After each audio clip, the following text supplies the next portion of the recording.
As he stood over the gurney with his 12-year-old daughter, Jenna, as she was about to be wheeled into the operating room for a liver transplant, Dr. Davidphelps felt completely helpless.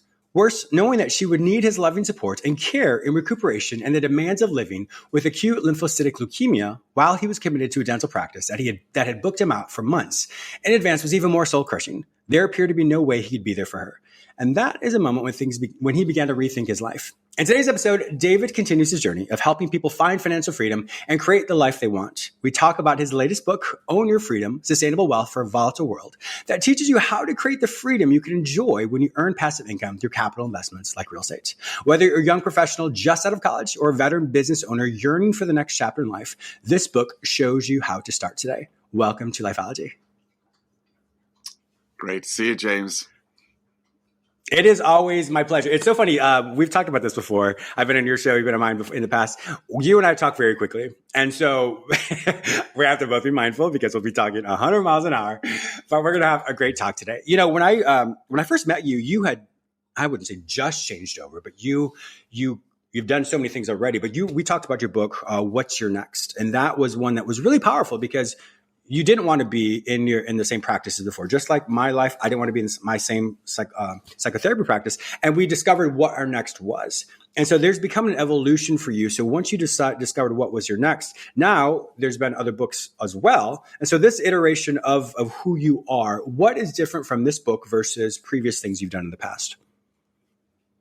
Well, you're right, James, that there is an evolution, there is an iteration. And I think that's one of the premises I've incorporated into both books is that this methodology that we go to school and we achieve some career, licenses, degrees, whatever it is to allow us to go on into a vocation, that's fine and good. But there should always be the opportunity for each individual, particularly people who have an entrepreneurial mindset, to think, down the road and say, there can be change, but how's that really going to happen? And most of us go to school and we get into a career path for security, right? We want to make enough money to provide for ourselves and our families, and that's important, no doubt about it. But the fear of change, once we get into kind of a stable position, that fear of change or upsetting the apple cart is something I think a lot of people struggle with. And if it weren't for some of the adversities and the turning points in my own life, I'd probably still be there. Again, nothing bad, nothing judgmental about it. But what I found in my own life and with the people I'm blessed to help, there is a transformation to like what's next. And so this book, Own Your Freedom, really came out of the middle of COVID last year actually 2 years ago now, 2020. We've got into a new year already, 2020, when a lot of people found for maybe the first time that their income stream, what gave them that security and stability, was shut down. Yes, the virus, and the government said, unless you're essential, you can't go to work and you can't have your employees, and the staff couldn't go to work, and crazy times, right? And people thought, my goodness, I thought I was all good here because I did all the work and I have a great business or profession, and all of a sudden, wow, it's not there. I'm a big fan because of what I learned early in my life, that to free you up from feeling like you have to trade time for dollars. And I love it. I love to trade time for dollars when I do it on my terms. But you really have to learn how to own assets, other assets. And that can be businesses or participations in businesses as a remote owner, absentee owner, or the other one I love is real estate. And owning those assets, if you do it the right way, learn how to do it, it can provide income, more passive income, where you don't have to be there to have the income come in. How did you discover real estate? So that's one thing you really focus on. I mean, there's so many different things you focus on, but I know real estate is one. How did you make that transition when you made the decision to leave your practice years ago? How did you recognize that real estate was what made most sense for you? James, I found real estate before I even became a dentist. I was very curious as a college student getting ready to go to dental school. And I just wanted to figure out, how could I be a better steward of money that I would have someday? Didn't have any then. I had debt, and I was working as a waiter in a restaurant. But I knew I'd have to figure out someday to be a good investor. It was always my head. I was always entrepreneurial in my head, trying to figure out how to make money. And so I read books. I was reading books about stock market and mutual funds and index funds, and I read books on real estate, and the real estate just made sense to me. It just here's a tangible asset. And I like something I can, well, I'm a dentist, so I'll sink my teeth into, right? Sorry about that. It just came out. But that's what I liked about the control factor of real estate. So I talked my dad into being my co-investor, the financial investor, because I had no money, no credit, in the first property that we bought together. That was back 42 years ago, 1980. So that kind of dates me a little bit, doesn't Wow. it? And from that property that we owned together, I was the manager because it was in where I lived, and my dad lived a couple states away, so he wasn't involved in any management. So I managed it, and we split the profits. We split the profits 50-50, which was for each of us about $25,000. And that took about 3.5 years to run through that property. And what I realized was that asset, that yes, I had to put some time in on the front end to find it, acquire it. And yes, I had to oversee and actually do a little bit of the labor on it to update it, to make it the way we wanted it. But then that asset produced income without me having to show up every day and, clock in or clock out like I did when I was waiting tables.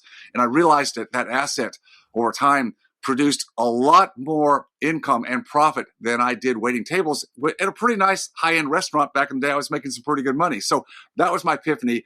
There's something about assets that can produce a plan B income stream. And that's what freed me up from my practice when my daughter was in the hospital and I'm struggling with, where do I put my time now? I'm a dentist. I've got this practice, this business that depends on me. But I've got a daughter who has been going through some very difficult illnesses, leukemia and epilepsy, and then a liver transplant when she was age 12. And I'm going, okay, how many more chances do I get? And I fell back on the real estate, which I didn't think I'd be doing that at that early in life. I thought, I'd probably be in my career practice till most people do, doing the same thing till I'm in my 60s. That's what most people do because we want to be relevant. We want to be productive. We want to add value. And that's the way we learn how to do it. But I found out, there's other ways to add value. I like the concept of really working smarter, not harder.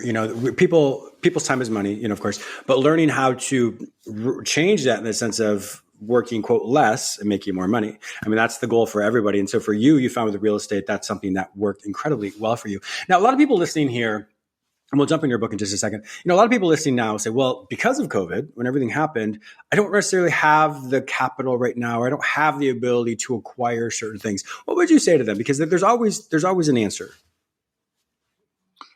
Well, I think it's going to vary from different people. There's actually, from the federal stimulus that's come through, trillions of dollars have been pumped back into the economy and the markets, and it's almost like way too much because we have asset bubbles all over the place. It's really, the dynamics are not normal. That's I'll just say that they're not normal. So we are in very different times today. But what I found is that the most important capital, James, for me, is relationship capital, who I know. Because, when I started back with my first property, now, of course, my dad, I'm not saying that was easy. I mean, I had to convince him to trust me with an asset that he was going to fund. But see, I did that a lot going through life. I took my little bit of my seed money, my $25,000, and I was able to parlay that. Now, part of it is I had to find the opportunities. Well, how did I do that? Well, I found people. I found people in the community who were bankers, attorneys, title company people that worked with real estate people, managers, property managers. And by getting to know these people, letting them know what I was looking for, certain kind of property where the seller could be flexible with how I could buy the property, that network of people allowed me to acquire properties very unconventionally. I wasn't going to the bank. I wasn't putting the typical 20% down. I didn't have 20% down to buy very many properties. I'd be out very, very quickly because I was young. Yeah. So I think people are the greatest ladder up to whatever you want to do in life. Don't let the inability of yourself to have conventionally what you think it takes, money, which some things take money, but people can advance your career path and your freedom much faster than any other point of reference that I can think of. And I really do like that quite a bit because, when you think about it overall, I mean, I've got to meet wonderful people like you and so many other people that if I hadn't met them, certain doors wouldn't have opened for me. And so I think that is something very important because in psychology, we have what's called law of the group. The law of the group is essentially you become the average of with whomever you associate. So if I'm, let's say, on a scale of 1 to 10, 10 is the most fulfilled, 1 is the least fulfilled. If I come in, let's say, at a level 8 of positivity and I hang out with someone who's maybe a level 4 of positivity, all of a sudden that average is going to be 6. They level up, I level down. So I think it's incredibly important when you do surround yourself with individuals who perhaps know more than you, have more than you, who resonate with you in a way that you're like, gosh, I would love to be more like them. So I love to hear that you surrounded yourself with individuals. And so even you don't have to be the expert in this. And I like the fact that you don't have to be, a real estate broker. You don't have to be, a real estate whatever. If it's something you want, you just surround yourself with those individuals and let your team help you decide on what it is you can do and how to invest your money. And then from there, that's when everybody continues to level up. And then you take your next group and then you level up and keep going and going and going. It's so important. One part of the book, a chapter, is on the principle of associations.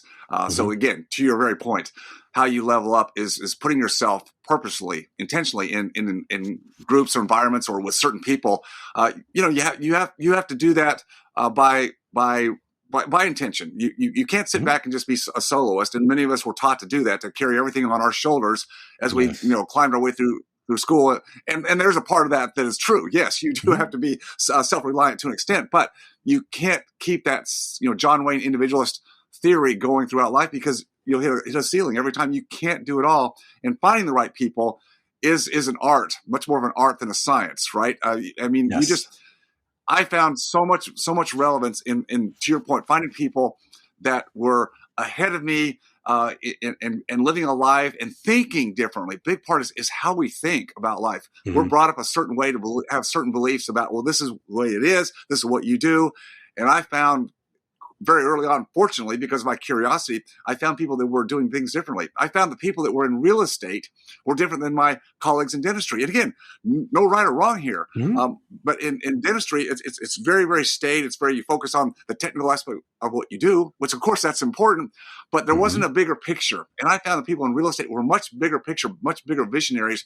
And that really fueled into me at an early age when I was open to it. And I always, and that way I never stopped thinking or questioning what I was doing, other people.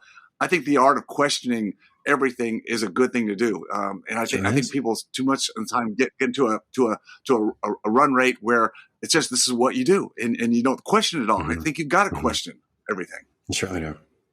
People listening right now may think, well, I don't have any assets. And that may not necessarily be true. How would you help people to find what an asset is in their life right now? So assets, I think, are also skill sets, experience that we have. Everybody has some kind of level of experience, abilities, creative abilities. And I think, you can take certain tests like Strength Finders, just to throw one out. What are my innate abilities? I'm not talking about just the technical training. That's something that you could put on that asset column, certainly. But I say, what I call transferable skill sets. I put a chapter in the book called Transferable Skill Sets for that very purpose. You may have gone down, again, training to be a certain type of person or a worker or bring value in a certain way, but everybody has other skill sets that just haven't been developed yet. No one has helped you see what those are, and how can you take those other assets and put those in with other people or other constructs that allow you, again, to participate in something different outside of your core business or career path.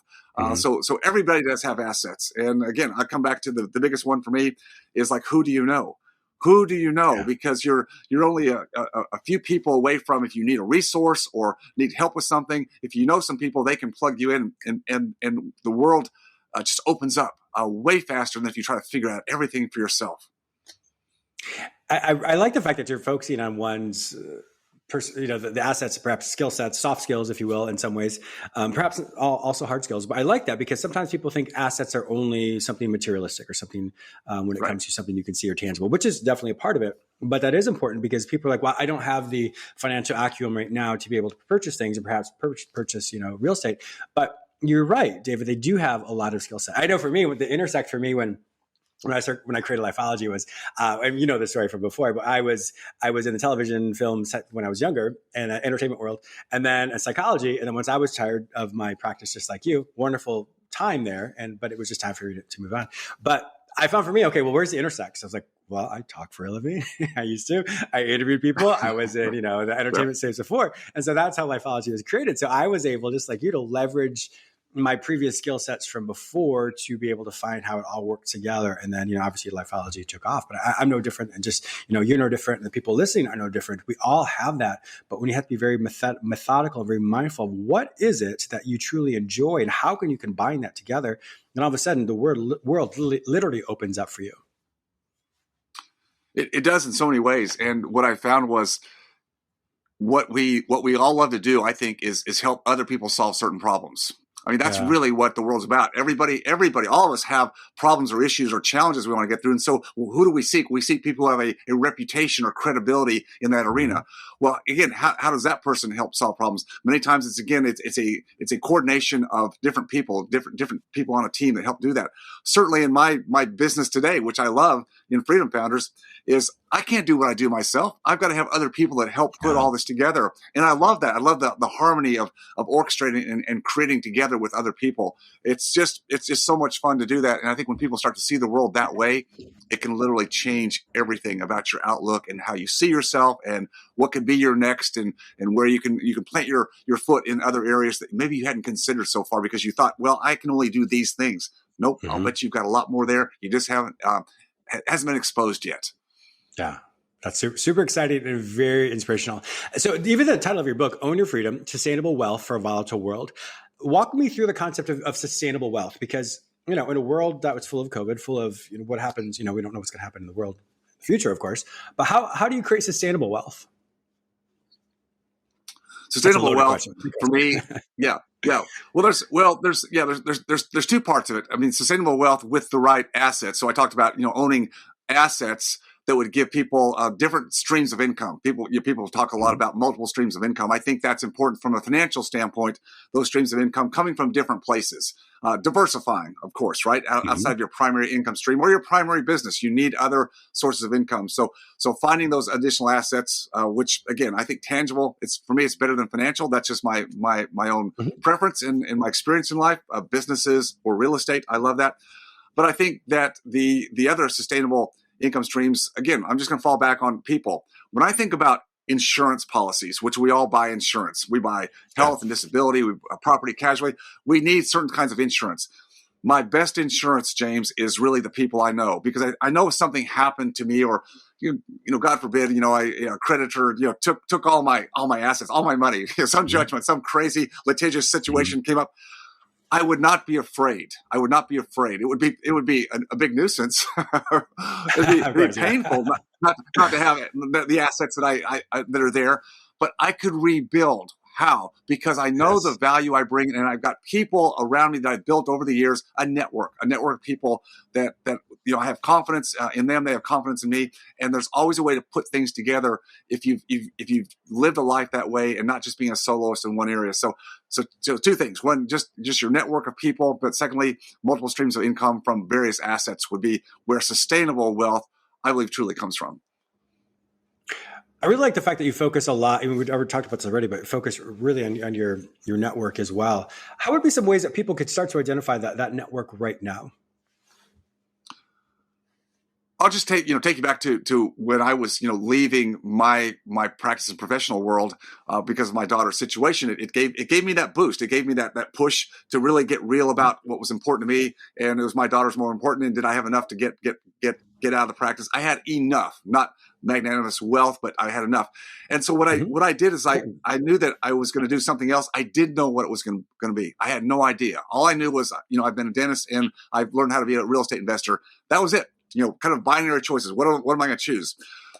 I purposely found some other people and other groups that were really kind of like mastermind groups, where there was like a variety of different people from all different business backgrounds and entrepreneurs from different areas. And I found that was very invigorating for me. And I got a lot of perspective and I got a lot of feedback. And that's what started to give me some clarity on some things I'd figured out, but I hadn't really recognized what those were. And it took a little time and other people's feedback to say, hey, David, you have these experiences in real estate and kind of putting deals together, and you understand financing because you've done that, but you're also a dentist and you have other colleagues who very much like you probably are looking for some way to slow down, transition, not have all their eggs in one basket. Well, why don't you put those two things together? See, I didn't figure that out by myself. I had to have other people look at me, because when we're in our own world, it's like the forest and the trees, and we're in the situation where we're down in the trees and we can't see the bigger picture, or other people can see better what we can't see and recognize. Look, if you just did this, you could put those things together, David. That would be something you ought to look at, and then it's just try it. Just try some things. Don't take an idea that has to be perfect, because it's never perfect.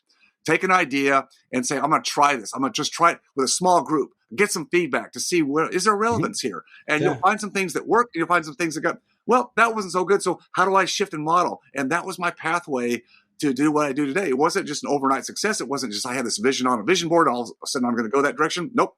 You have to just learn to, right? I mean, the same thing for your life. You just move through and say, what's working? And you meet people and opportunities come up and you say, well, I need to step out and try that. Don't be afraid. Don't be afraid if it doesn't work. But just try some things because that's, those testing those ideas are what will formulate actually what is going to work for you long term. And that's the journey of life. That's the fun part of it is not totally knowing exactly where we're going, but being open to the adventure. Yes. You said so many wonderful things there. I wanted to focus on one of the first things you said in that, in those statements was you knew that you had enough. And so when you recognize that sometimes we think, I have to have this amount of money to be able to do something. And yes, that may be true for certain things. But when you can recognize that I have enough for a certain period of time and I'm okay with that, to learn how to differentiate between what society says we have to have more and more and more and more and more. And once again, time and place for that versus I have enough for right now to try something new. And I think that a lot of times where people really struggle is because they don't think they have enough and they get caught in that mindset. So you had the ability to say, yes, I have to do something different because Jenna needs my help. And so I have enough for now. And so that enough for now sustained it. So you didn't get lost in, oh my gosh, what if I can't do this? What if I can't do this? Because I have enough now. And I think that's a huge lesson for many people is to say, I have enough for right now. So if I have enough for right now and I don't like what I'm doing, let me maybe invest in some of these courses. Let me talk to certain people. Let me do something different. Because, we were talking before when I was on your show is, I settled when I went, when I was in the entertainment world and I went to psychology, I took the quote easy way out and didn't pursue certain things. Now I love how my life turned out, so it's fine for me. But sometimes when we do get stuck in that, make that decision of, I have to do what I've been told to do. And there's a prime moment of saying, no, I don't have to. And so any of my listeners and viewers right now who are listening to this, I hope you really listen to what David is saying, because if there's a part of me that says, I want something more, I want the sustainable income for, in a volatile world, I want something different. You have to know I have enough for right now to be able to explore something else. It is so important. And I found this not only in my life, but with the others I've had the opportunity to help. You're right. Most of us as entrepreneurs and business owners, we are driven. We are driven, but to what end? And you're right. It's about, do I have enough? And I need to build up more. Well, when is it ever enough? It never is. It never is if you look at it that way. If we live in a fear-based, never enough, you'll never come up for air. You'll never have the margin or the space or create a vacuum, enough room to explore. It's like, well, nope, I got to go back and work. And what we are able to show our doctors who, just like me, were just working really hard trying to provide that security for my family. When you can actually measure and say, hey, there's enough for today. I love what you said, enough for today, because there's always going to be tomorrow. You don't have to pile it all up today. You just have a run rate that gives you enough for today. Breathe a little bit, live life, spend time with your family and people that count, explore a little bit more. That's what opens up the door. And we don't give ourselves permission to do that. We do not give ourselves permission. We just keep running. And then we hit age 60 and 65 and 70 and look back and go, what the heck was this all about? And that's not a good feeling. And I don't want people to have that. Yes. And I've had the honor and the privilege of going to one of your events, the Freedom Founders. And it was so neat to see how some of the dentists in your field, how they made that transition, to see the different levels of individuals that were there, and to see the people that first came in versus the people that had been there in your organization for a while, and just to see the transformation. It was really neat for me to see how people that may have been more downtrodden because they're just so used to certain methodology, and all of a sudden people that have been with your organization longer, all of a sudden are like, oh my gosh, this is very life-changing. So it's really cool. I highly endorse the Freedom Founders and what you do as well. But unfortunately, our time is up. We literally flew by because we talk very quickly. But if my listeners want to find out more information about you, Dr. David Phelps, and to purchase your book, Own Your Freedom, Sustainable Wealth for a Volatile World, where will they find this information online? Own Your Freedom is available on Amazon, and it's Kindle hard book, and I actually even did the Audible. So if you want to hear my voice at whatever speed you want, grab it there. Also, freedomfounders.com.